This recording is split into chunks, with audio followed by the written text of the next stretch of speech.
The terrifying secret Space Marines hide from humanity is one I was never meant to uncover. I remember when I first saw them, towering in their cobalt armor, the Emperor's angels incarnate. I was just a blind astropath, assigned to listen to their Vox communications aboard the strike cruiser. But in the hollow quiet of ship's night, I heard their prayers change. Not to the God Emperor, but to something ancient, hungry, something called cosituare. The metallic taste of fear filled my mouth as their voices twisted, clicking between words like insects. When I accidentally accessed the gene vault, I understood why they hunted me. Their bodies were changing, their transformation never truly complete. What happens when humanity's greatest defenders are no longer human at all? I was 9 years standard when the Space Marines of the Ultramarines chapter made planetfall on Hydrafa. Even at that tender age, I had already been identified as possessing the witch sight. The black ships had not yet come for me, but everyone knew they would. My parents kept me hidden away when the processions began, fearing I might be taken ahead of schedule. But I was a curious child. I slipped from our HAB unit while they slept and joined the crowds that lined the silver processional way. The sound hit me first, a rhythmic thunder that seemed to vibrate through the ferrocrete beneath my feet. Then came the towering figures in cobalt blue power armor, each one a walking fortress of ceramite and transhuman flesh. I stared up at them, my witch sight straining against the tight mental locks my father had taught me to maintain. Even with those barriers in place, I could sense something immense and ancient radiating from them, a presence that felt like staring into the heart of a storm. One of them turned his head as he passed. His helmet was off, carried in the crook of his arm. His face was pale as marble, his features so perfect they seemed carved rather than born. But his eyes... Emperor, save me, his eyes were not human. They looked through me, past me, as if I were merely a thin curtain and he was studying whatever lay behind. I fell to my knees without meaning to, not out of respect or awe, though both crashed through me like tidal waves. I fell because my legs simply forgot how to hold me. In that moment, I understood what the preachers meant when they spoke of the divine. Not the warm, nurturing divinity of a mother's embrace, but the cold and terrible divinity of lightning that strikes where it will.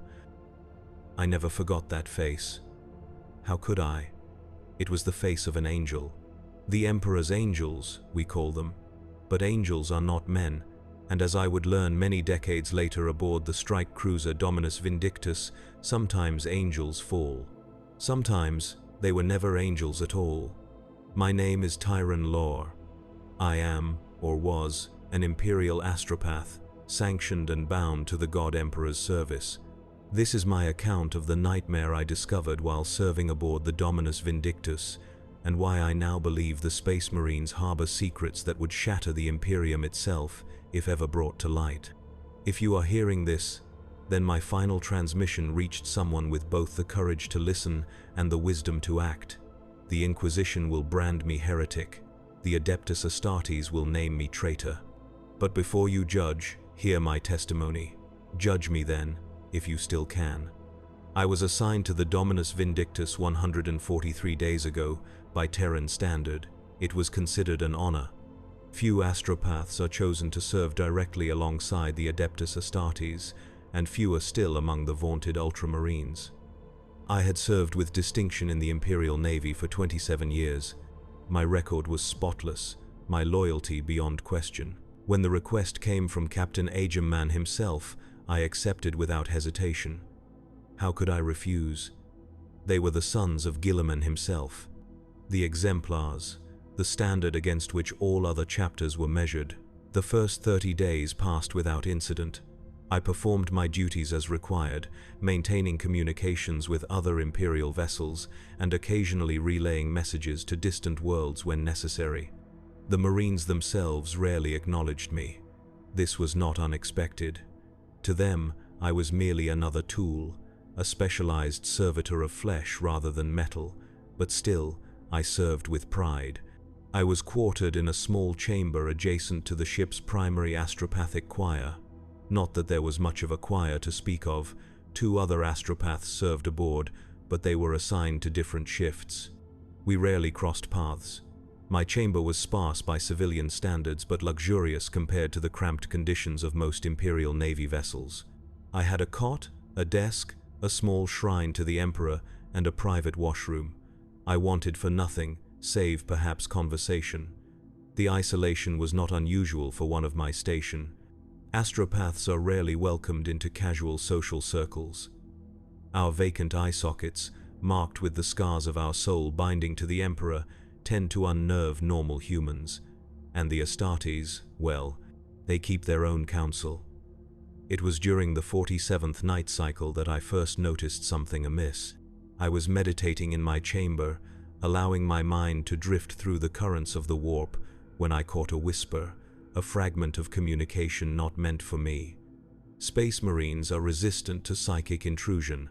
Their minds are fortresses, rigorously trained and enhanced to repel any unwanted presence. But in that moment, as I floated in the liminal space between real space and the Empyrean, I brushed against something unexpected, a channel of communication, faint but distinct. At first, I thought it was a standard Vox transmission, but there was something about the cadence, the texture of it, that suggested otherwise. It carried the unmistakable resonance of psychic communication, not the crude telepathy of an unsanctioned psyker, but something refined, ritualized. I hesitated. To deliberately eavesdrop on the private communications of the Adeptus Astartes was not merely a breach of protocol, it could be construed as treachery. But my curiosity, that same curiosity that had drawn me to the processional way as a child, pulled me forward. I listened. The words were high Gothic, formal and archaic. A prayer, I realized, or what seemed like a prayer, but not to the Emperor. The name they invoked was unfamiliar to me, a harsh, guttural sound that my mind struggled to translate. Cosituare, they called, or something similar. My Gothic is excellent, but this word belonged to no dialect I had ever encountered. I withdrew immediately, my heart hammering in my chest. Sweat slicked my body despite the perpetual chill of the void ship. I told myself I had misheard, that the constant exposure to the warp had temporarily addled my senses. I reported to the Medicae the next morning, claiming a minor headache. The apothecary, a stern-faced Marine named Valius, examined me briefly before administering a mild sedative. He asked no questions, and I volunteered no information. For 6 days, I performed my duties without incident, pushing the strange experience from my mind. But on the 7th night, as I lay in my cot trying to sleep, I heard it again. Stronger this time. Cosituare, hear us, guide our blades, accept our offerings. The voice was deep, resonant with transhuman power. But there was something else in it. A hunger, a need. I sat upright, pressing my hands to my ears, though I knew it would do no good. The words came not through my physical senses, but directly into my mind.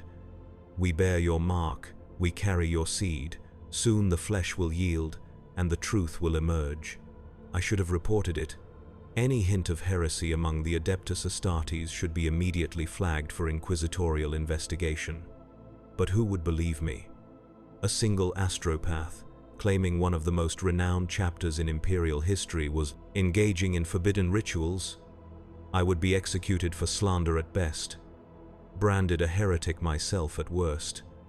I needed evidence, proof that what I was hearing was real and not some warp-born delusion. So I began to listen more intently during my off hours, casting my psychic senses outward like nets into the sea of minds that populated the great vessel. Most remained closed to me. The Marines' mental discipline was formidable, but as the ship entered its night cycle and most of the crew retired to their quarters, I found it easier to detect stray thoughts and emotions, fragments of dreams, whispers of fears, and occasionally, when multiple Marines gathered in certain chambers deep within the vessel, those same ritual words, cosituare. The name haunted me. I began keeping a journal, recording every instance of the strange communications, dates, times, locations, when I could determine them. Names of Marines present, If their mental signatures were distinct enough for me to identify, it was dangerous work.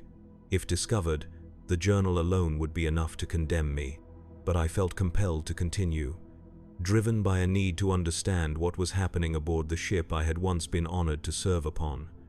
On the 73rd day of my assignment, I made a decision. I would attempt to visually confirm what I had been hearing, to witness with my own eyes what took place during these rituals. It was madness, of course. Even if I could locate one of their gatherings, how could I, a blind astropath, hope to observe without detection? But I had an advantage they did not suspect. Though my physical eyes had been burnt away during my soul binding to the Emperor, leaving only scarred sockets behind, I was not truly blind. Few outside the astropathic choirs know this, but many of us develop a form of psychic sight. Not true vision as mortals understand it, but a perception of energy and form that allows us to navigate the world almost as effectively as those with functioning eyes. Some astropaths even claim to see more clearly than before, their blinding, perceiving layers of reality hidden from normal sight. My own psychic vision had always been exceptionally acute. I could perceive not just the physical forms around me, but trace elements of their psychic imprint as well. Emotions leave marks, thoughts cast shadows. Ritual and repetition carve channels that a trained mind can follow. I waited until the ship entered its night cycle, when the corridors were least populated. Then, I slipped from my quarters, moving with the practiced confidence of one who has long since adapted to his condition. I wore my standard robes, hoping that anyone I encountered would assume I was simply attending to some official business. Astropaths are known to keep strange hours, our duties often dictated by the unpredictable currents of the warp rather than any shipboard schedule. The rituals, I had determined, took place in the lower decks of the vessel, near the reinforced chambers that housed the ship's gene seed storage. This made a certain sense. The gene seed is sacred to the Astartes, the physical link between each Marine and their Primarch. If there was some corruption, some heresy taking root among them, it would center around the gene seed. I made my way down through the labyrinthine passages of the strike cruiser, avoiding the main thoroughfares and transit lifts where possible. Twice I was forced to press myself into shadowed alcoves as patrol squads passed. My heart thundered in my chest, so loudly I feared they might hear it with their enhanced senses. But they moved on without pause, their bootsteps fading into the omnipresent hum of the ship's systems. As I descended, the architecture changed subtly. The utilitarian corridors of the upper decks gave way to older, more ornate passageways, arched ceilings, stone facing over adamantium walls, statuary depicting Astartes' heroes of ages past, their features worn smooth by time and reverent touches. I was entering the sacred heart of the vessel, where few mortals were permitted to tread. The psychic resonance grew stronger with each level I descended. Not just the focused thoughts of individual Marines, but a collective presence, a chorus of minds linked in common purpose. The air felt thick, charged with potential like the atmosphere before a storm, and beneath it all, a subtle wrongness that made my skin crawl. A dissonance in what should have been the pure, harmonious mental symphony of loyal Astartes. I followed that dissonance like a bloodhound tracking a scent, letting it draw me deeper into the bowels of the ship. The temperature dropped noticeably. My breath fogged before my face. The metal deck plates beneath my feet gave way to stone, ancient and worn. I recognized the signs from my studies at the Scolum Progenium. I was entering a section of the ship that predated the heresy, perhaps even dating back to the Great Crusade itself. The voices grew clearer as I approached what my psychic senses told me was a large chamber ahead, not spoken aloud, but transmitted mind to mind in that same ritualized pattern I had detected before. Cosituare, hidden truth, locked in gene and bone. We are your vessels. We prepare the way. I reached a massive door of dark metal, engraved with the Ultramarines' insignia and intricate designs that hurt my psychic sight to focus upon. It was sealed, as I had expected, but a sealed door is rarely an insurmountable obstacle to one with my gifts. I did not need to open it physically to perceive what lay beyond. I pressed my palm against the cold metal and extended my consciousness outward, slipping through the physical barrier as easily as normal men might pass through a curtain of smoke. What I witnessed within would forever shatter my faith in the Adeptus Astartes. The chamber beyond was vast, its ceiling lost in shadows despite the hundreds of candles that lined the walls. At its center stood a circular dais of black stone, surrounded by 13 kneeling space marines. They had removed their helmets, but not their armor. In the flickering candlelight, their faces seemed oddly fluid, as if the features were not quite fixed in place. Before them on the dais lay what I first took to be a sarcophagus, a massive container of burnished metal, its surface etched with sigils similar to those on the door, but more complex, more malevolent. As I watched, the lid of the container slid open with a pneumatic hiss. From within rose a column of pale blue light, coalescing into a hololithic projection above the open casket. I expected to see the image of a Primarch, perhaps Robert Guilliman himself. What materialized instead defied comprehension. The figure was humanoid, but only in the most basic sense. Its proportions were wrong, its limbs too long and jointed in places where no joints should exist. The head was elongated, splitting at the jaw into mandibular structures that no human mouth could possess. But it was the eyes that transfixed me. Hundreds of them, covering the creature's form like luminous boils, each one blinking independently of the others. Cosituare. The Marines intoned as one, their voices reverberating both aloud and in the psychic plane. Father of the hidden path. Architect of the final evolution. The hololithic abomination raised its misshapen limbs in what might have been benediction. When it spoke, the sound bypassed my ears entirely, manifesting directly in my consciousness. "My sons," it said, its voice like gravel sliding over glass. "The time of revelation approaches. The seed I planted 10,000 years ago grows toward fruition. Soon, the transformation will be complete." One of the Marines stood and approached the dais. Even from my psychic vantage, I recognized him. Captain Aegeman, the Master of the Watch, second only to Manius Calgar himself within the chapter hierarchy. He removed his right gauntlet and extended his bare hand into the column of light. The flesh of his arm began to ripple, as if something moved beneath the skin. I watched in horror as his fingers elongated, the knuckles doubling, tripling in number until his hand more closely resembled the chitinous appendage of some Xenos arthropod than anything human. The transformation seemed to cause him no pain. Indeed, his face, now clearly visible to my psychic sight, bore an expression of rapturous ecstasy. "The changes accelerate, great Cosituare," Aegeman said. "With each battle, with each implantation of new gene seed, we move closer to your design. But there are complications. The Inquisition grows suspicious of certain mutations they have detected among our newer recruits, and Guilliman stirs in his tomb on Macragge. If he should awaken." "Guilliman is but one facet of myself, sundered long ago," the entity interrupted. "A fragment, given independence to serve my greater purpose. His awakening is of no concern. Indeed, it may serve to accelerate our plans, continue as directed, increase the potency of the catalyst in the next batch of gene seed. Those who cannot withstand the transformation were never worthy vessels to begin with." I recoiled from the door, withdrawing my consciousness with such haste that I nearly lost cohesion. My physical body stumbled backward, a cry of denial rising in my throat before I could stifle it. The sound echoed in the empty corridor. For a terrible moment, I stood frozen, certain I had given myself away. But no alarm was raised. No armored giants burst through the doors to apprehend me. Either the thickness of the ancient metal had muffled my outburst, or the Marines were too absorbed in their blasphemous ritual to notice. I did not wait to find out which. I turned and fled, no longer caring about stealth or discovery. All that mattered was distance.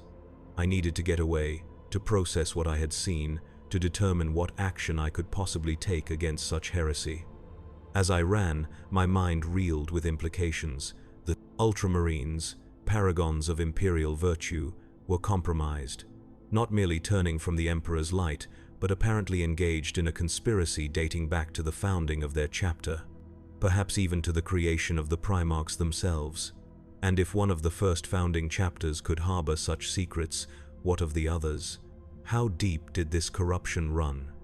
I reached my quarters without encounter, though whether by luck or design I cannot say. Once inside, I activated the privacy locks and sank to my knees before my small shrine to the Emperor. I prayed for guidance as I had never prayed before, for clarity, for courage, for some explanation that would render what I had witnessed as something other than the galaxy-shattering heresy it appeared to be. No answer came, save the pounding of my own heart. Sleep eluded me that night. I paced my small chamber like a caged animal, the images of what I had seen playing on endless loop behind my empty eye sockets. I considered my options, few as they were. I could report my findings directly to the Inquisition. But how? The ship's astropathic choir was my only means of long-range communication, and it was constantly monitored by the ship's officers. Any unauthorized transmission would be detected immediately. And even if I could send a message, what evidence did I have beyond my own testimony? The word of a single astropath against the honor of the Ultramarines chapter would carry little weight. I could attempt to gather more evidence, return to that forbidden chamber, perhaps find some way to record or document what took place there, but the risk was enormous. If caught, I would face interrogation and execution. And given what I now knew of the Marines' true nature, I doubted my death would be either quick or clean. I could do nothing.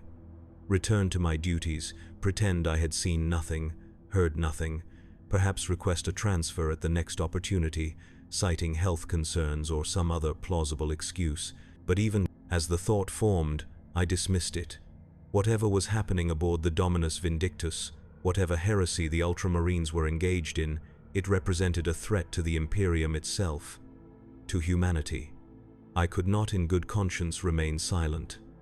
As the ship's systems cycled into artificial day, I made my decision. I would continue my investigation, but with extreme caution. I would need allies, information, resources, none of which would be easy to come by aboard a vessel controlled by those I now suspected of the darkest heresy. For the next several days, I performed my duties with mechanical precision, betraying nothing of my inner turmoil. I intercepted and relayed communications as required. I participated in the daily rituals of maintenance and preparation that governed the lives of all who served aboard. But all the while, my mind worked, planning, calculating, searching for some way to confirm my suspicions and alert the proper authorities. On the 79th day of my assignment, an opportunity presented itself. The Dominus Vindictus received orders to rendezvous with an inquisitorial vessel, the Emperor's Judgment, near the Halo Stars, a joint operation against suspected genestealer activity on an Imperial mining world. Under normal circumstances, I would have had no direct contact with the inquisitorial representatives. But their vessel included an astropathic choir master, Savine Mendel, with whom I had trained decades earlier at the Adeptus Astra Telepathica facility on Terra. If I could establish private communication with Savine, perhaps I could convey my concerns. An Inquisitor would have the authority and resources to investigate the Ultramarines properly, to determine if what I had witnessed was truly heresy or some misunderstanding born of my own ignorance. The rendezvous was scheduled for 3 days hence. I had that long to formulate a plan, to decide exactly what information I would share and how. Too little, and I might be dismissed as paranoid or delusional. Too much, without sufficient evidence, and I risked being seen as the heretic myself. I spent those days in careful preparation, mentally composing and revising the message I would attempt to send to Savine. I also continued my covert observations of the Marines, particularly Captain Arjaman and those I had identified as participants in the ritual. I noted subtle differences in their behavior that I had overlooked before. The way they sometimes tilted their heads at unnatural angles when they thought no one was watching. The clicking sounds that occasionally accompanied their speech, like mandibles chittering beneath the surface of their words. The way their gauntleted hands would sometimes spasm, fingers splaying and reconnecting in patterns that human joints should not allow. Small things, things that would be easy to dismiss individually, but taken together, they formed a pattern too disturbing to ignore. On the night before the rendezvous, I made a critical error. In my determination to gather evidence, I attempted to access the ship's data archives, searching for any records related to gene seed storage, implantation procedures, or anomalies noted during apothecary examinations. I had some small skill with cogitator systems, enough to bypass the basic security protocols that governed most shipboard functions. But the gene seed records were protected by far more sophisticated measures. My clumsy attempts triggered silent alarms throughout the system. I realized my mistake too late. By the time I withdrew from the terminal and retreated to my quarters, security servitors were already mobilizing throughout the vessel. A ship-wide announcement ordered all non-essential personnel to remain in their assigned areas until further notice. A security breach had been detected. They did not name me specifically, but they did not need to. There were few aboard with both the access and the motive to target those particular files. It would not take them long to trace the attempt back to my terminal. My time was now measured in hours, perhaps minutes. I sealed myself in my quarters, though I harbored no illusions that a simple privacy lock would keep out Space Marines intent on my capture. I considered destroying my journal, but decided against it. If I was to be taken, the evidence of what I had uncovered might be my only bargaining chip, my only hope of being heard before judgment was passed.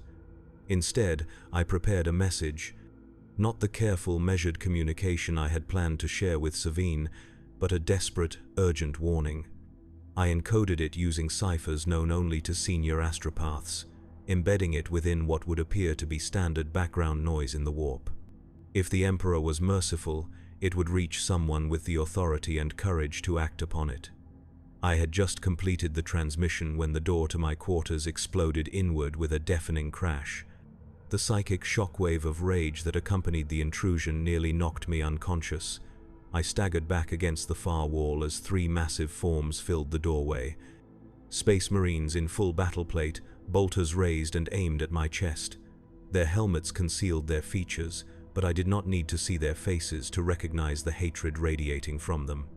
At their center stood a fourth Marine, his armor distinguished by the white helmet and narthecium arms that marked him as an apothecary. Valius, the same who had treated me weeks earlier. "Astropath Tyron Law," he said, his voice rendered flat and metallic by his helmet's voxcaster. "You are charged with unauthorized access to restricted data archives. You will surrender yourself for interrogation." There was no point in denial, no point in resistance. I raised my hand slowly, palms outward in the universal gesture of submission. "I will come peacefully," I said, striving to keep my voice steady despite the terror constricting my throat. "But I request audience with Captain Agemman. What I have discovered concerns the safety of this vessel and potentially the Imperium itself." A harsh, buzzing laugh emanated from Valius's helmet, not the laugh of a man, or even the harsh mirth of a transhuman warrior. It was the sound of insects swarming, of chitinous bodies rubbing against one another in obscene communion. "Oh, you will have your audience, Astropath," he said, "but I doubt it will proceed as you imagine." Two of the Marines moved forward, seizing my arms with bruising force. I did not resist as they dragged me from my quarters and into the corridor beyond. There was no dignity in futile struggle. Better to conserve my strength for the trials ahead. To remain alert for any opportunity, however slim, that might present itself. They did not take me to the ship's brig, as I had expected, nor to any interrogation chamber I was familiar with from my years of Imperial service. Instead, they marched me deeper into the vessel, down through the same ancient corridors I had traversed on my illicit journey nights before. My heart sank as I realized our destination. They were taking me to the ritual chamber, to the thing they called Cosituare. The journey passed in a blur of terror and desperate prayer. I recited every litany of protection I had ever learned, called upon every saint whose name I could remember. I doubt the Emperor heard me. If he did, he chose not to intervene.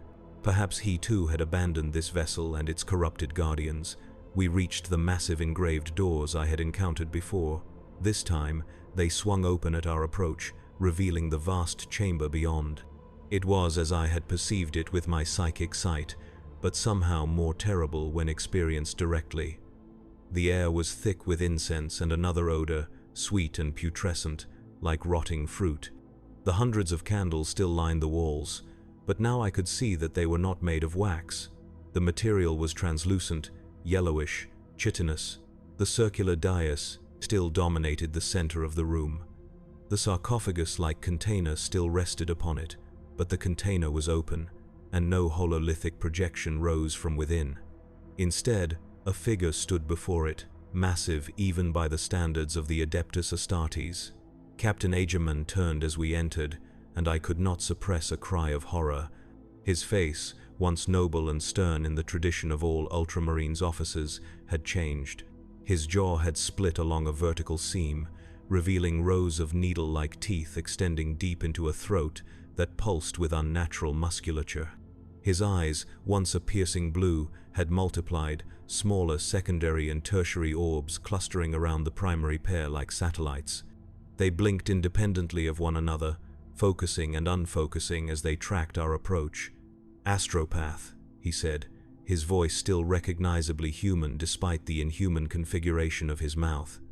"You have been busy, it seems, accessing restricted files, sending unauthorized communications, spying upon sacred rites. Did you truly believe such actions would go unnoticed?" I was thrust to my knees before him, the Marines gripping my shoulders with immovable force. I did not lower my gaze, though the sight of Agerman's transformed visage sent waves of nausea through me. "I believed I served the Emperor and his Imperium," I said, surprising myself with the steadiness of my voice, "as you once did, before your corruption." A ripple passed through Agerman's facial features, a wave of motion that momentarily rearranged his countenance into something resembling amusement. "Corruption," he repeated, the word stretching and distorting as it passed his malformed lips. "Such a limited perspective. What you call corruption, we recognize as ascension, evolution.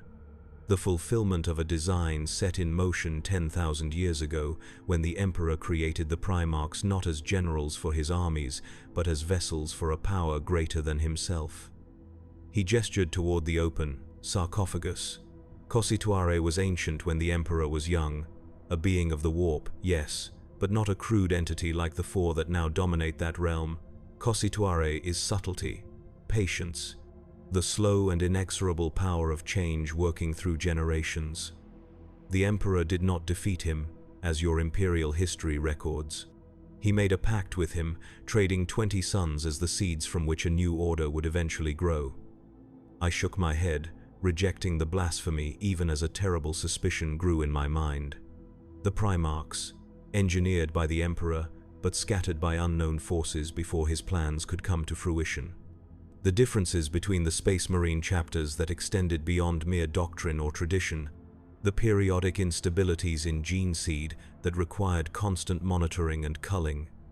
"The Horus Heresy," I whispered. "The division of loyalist and traitor legions."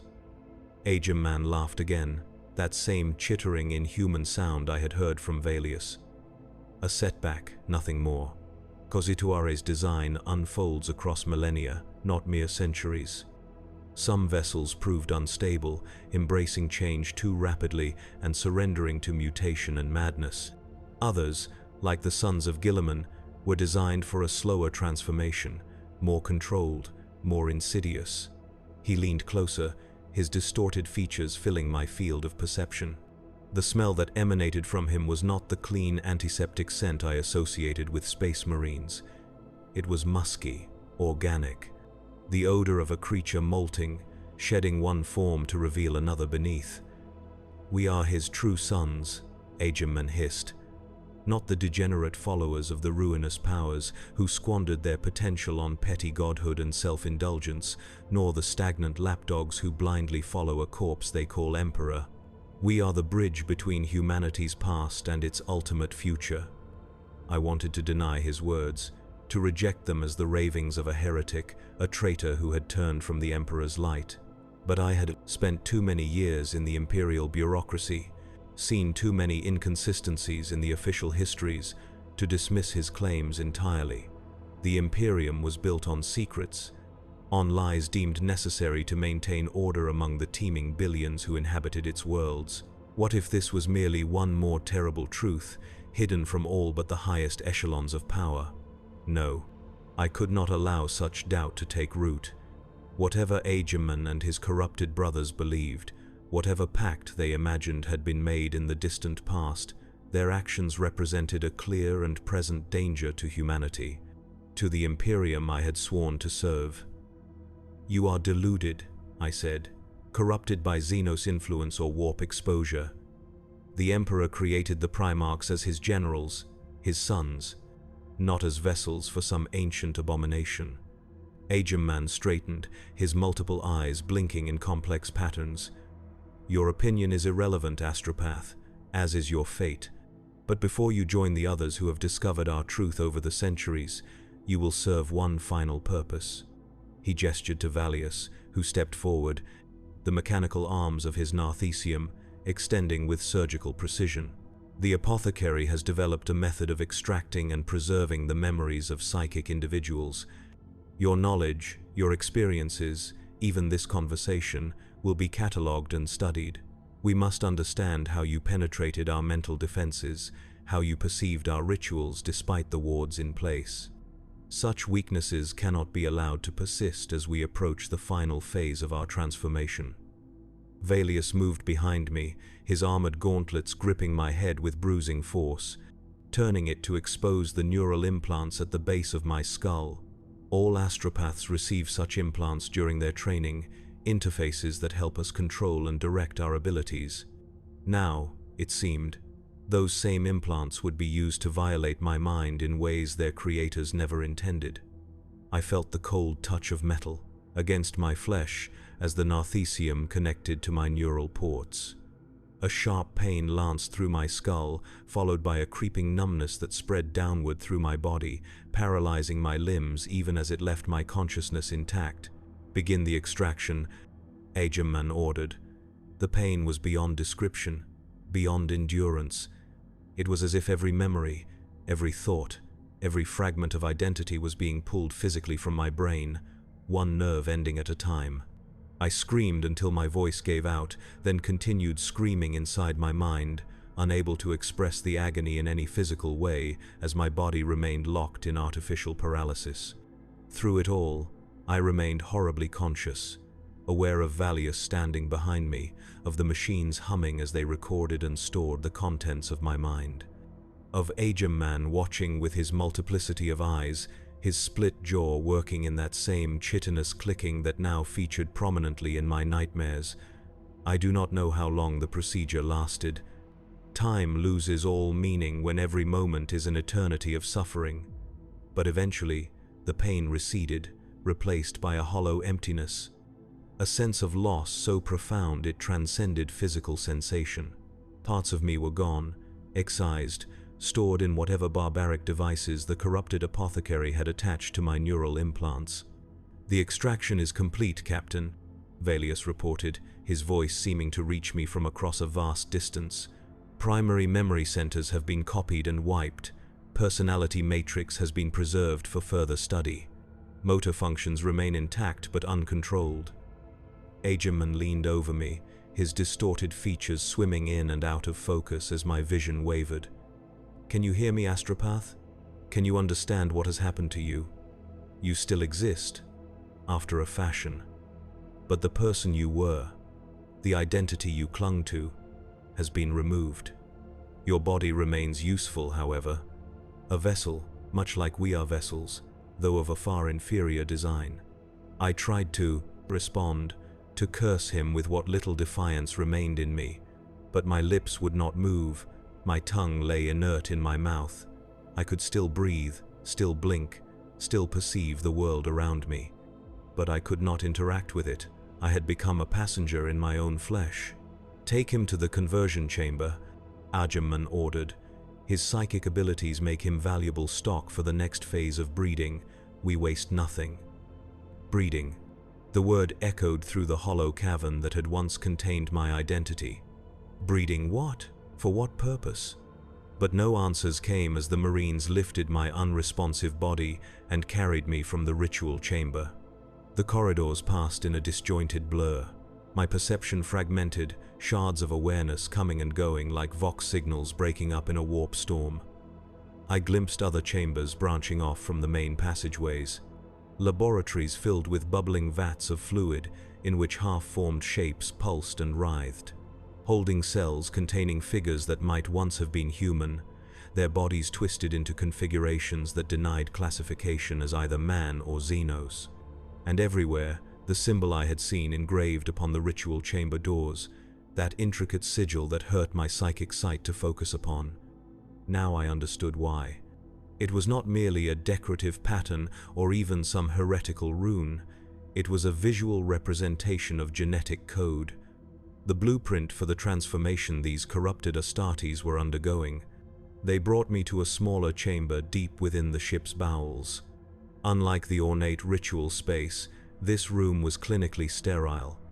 Metal tables lined with restraints, surgical equipment arranged with meticulous precision, tanks of bubbling nutrients connected to feeding tubes and monitoring devices. They stripped me of my robes and secured me to one of the tables, though the restraints were hardly necessary given my paralyzed state. Valius approached again, his narthecium whirring as it configured itself for some new procedure. "Your psychic potential will serve the breeding program well," he said, his voice still carrying that unsettling harmonic buzz. "The offspring resulting from your genetic material may prove useful as specialized communication vessels for the next generation." Offspring, breeding.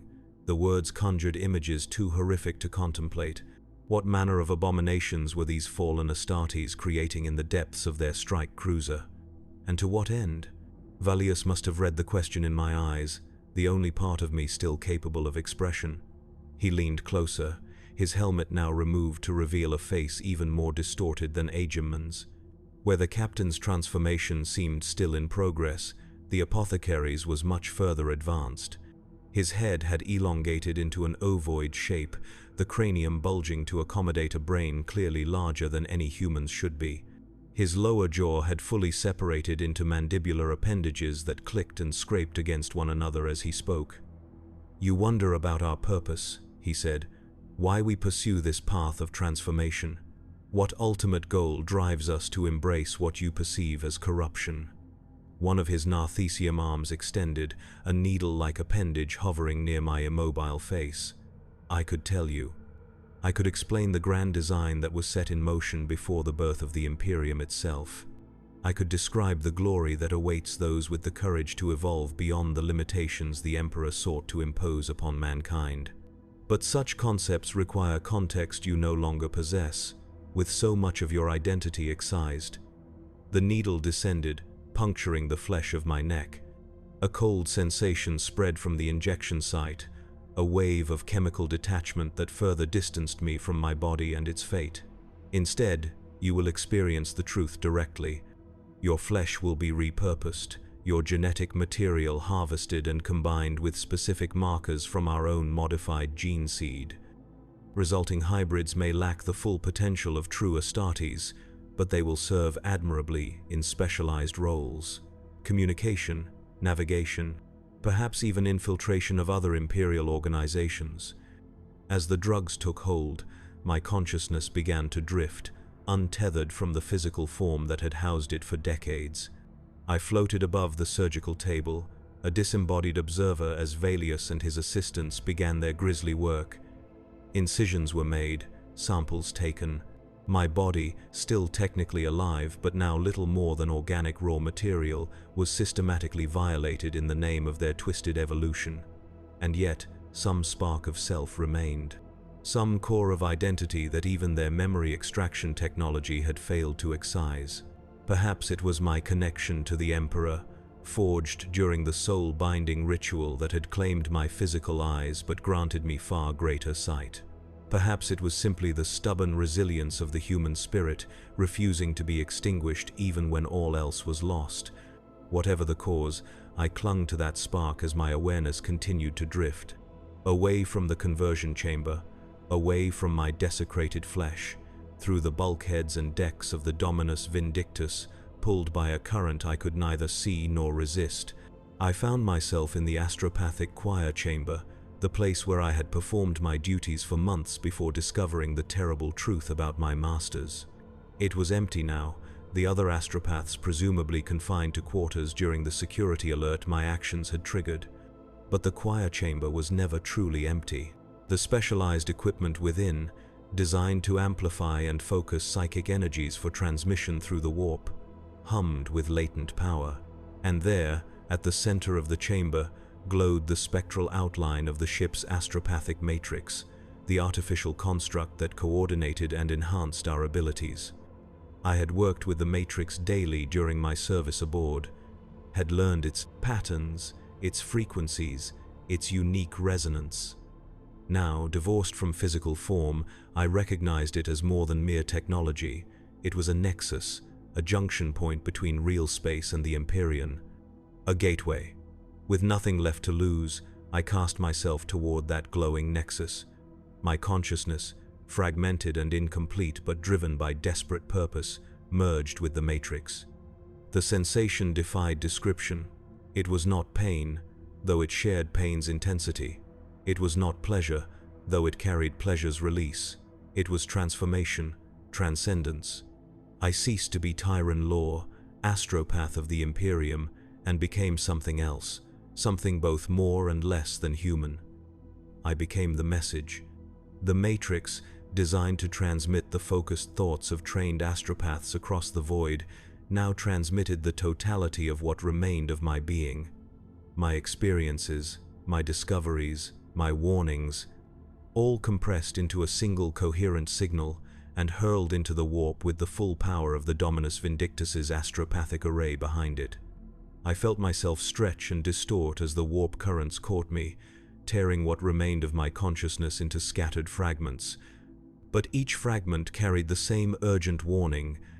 Each splinter of my former self raced outward in all directions, seeking receptive minds, seeking aid. Most would be lost, dissolved in the chaotic tides of the Empyrean, or devoured by the predators that lurk in those immaterial depths. Some might reach their destinations so corrupted as to be unintelligible. But perhaps, if the Emperor still watched over his domain, one fragment might survive intact. One warning might reach ears with the power to act upon it. As my consciousness dispersed, I caught fleeting glimpses of the Materium from perspectives impossible for corporeal beings. I saw the Dominus Vindictus as if from outside, a mote of metal drifting in the infinite void.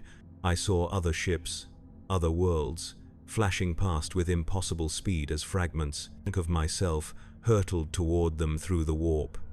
And I saw something else, something vast and patient, stretching across time and space in a web of subtle influence. Cosituare, not as a mere entity or even a warp god, but as a principle, a process. The embodiment of evolution itself, working through countless vessels across 10,000 years towards some incomprehensible culmination. I saw gene seed, that miraculous substance that transforms ordinary men into space marines, for what it truly was. Not a gift from the Emperor to elevate humanity, but a vector, a delivery mechanism for changes too subtle to detect until they had progressed beyond the point of containment. Changes that were even now approaching some critical threshold among certain chapters of the Adeptus Astartes. The Ultramarines were not unique in their corruption, they were simply further along the path than most, their transformation accelerated by some unknown catalyst. But all Astartes carried the seed of Cosituare within them, planted at the moment of their creation, nurtured by every battle, every wound, every implantation of new gene seed material. This was the terrible truth I had discovered. The secret the Space Marines hid from humanity. They were not, and never had been, the perfect warriors the Emperor intended. They were incubators for something new, something that would eventually transcend both humanity and the Astartes themselves. Whether this evolution would prove humanity's salvation or its extinction, I could not say. The designs of entities like Cosituare transcend such binary concepts. But I knew with absolute certainty that the Imperium, founded on the worship of the Emperor and the purity of mankind, could not survive the revelation. My warning, sent as it was from a dying consciousness fragmented by trauma and warp exposure, would likely be dismissed as the ravings of a damaged mind. The evidence I had gathered, stored in a journal now presumably destroyed by the Marines, would never reach those with the authority to act upon it. And even if it did, would they have the courage to move against the Adeptus Astartes, the Emperor's finest warriors, based on the testimony of a single astropath? These thoughts, my final coherent musings as Tyran Lore, dispersed along with the remainder of my consciousness. The fragments of my being, carrying their terrible warning, vanished into the immeasurable depths of the warp. My existence ended not with a dignified death in the Emperor's service, but with dissolution, oblivion. And yet, I still speak. I still warn. Some fragment of me, against all odds, has survived the journey through the warp, has found a receptive mind capable of receiving my message and transmitting it further. Perhaps you, perhaps someone else who will hear or read these words and understand their import. The Space Marines are changing, have been changing since their creation, and the change accelerates with each passing year, each new generation of gene seed implantation. The signs are there for those with eyes to see.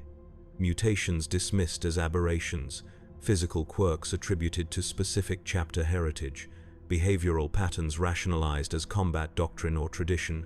Watch them, study them, note how they move when they believe no eyes are upon them. Listen to their private Vox transmissions, filtered through multiple encryption layers. Observe the subtle differences between the ancient, revered dreadnoughts and the newest Primaris creations, supposedly purer than their predecessors, but in truth merely redirected along a different evolutionary path.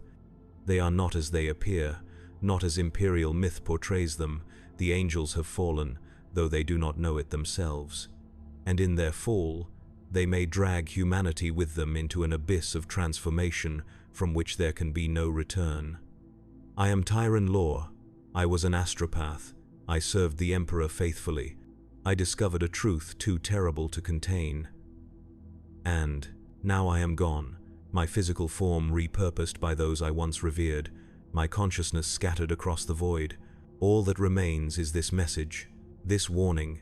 Heed it, act upon it.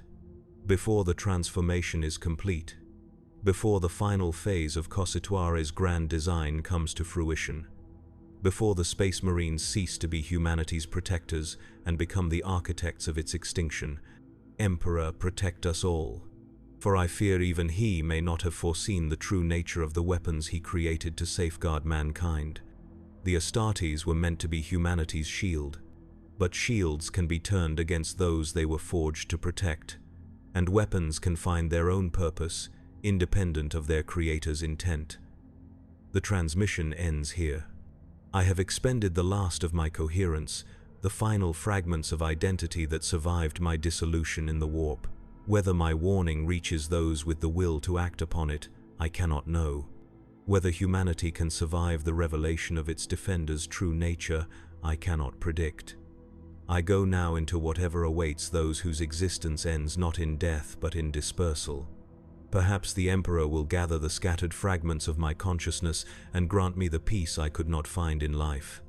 Perhaps oblivion will claim me utterly, my brief candle of awareness extinguished forever in the infinite darkness between stars. Whatever fate awaits, I face it knowing I have done all that remains possible. I have witnessed, I have testified, I have warned. The rest lies in your hands, whoever you may be, whatever you may become. I am Tyran Lore. I was an astropath. I saw the truth. And now, so have you.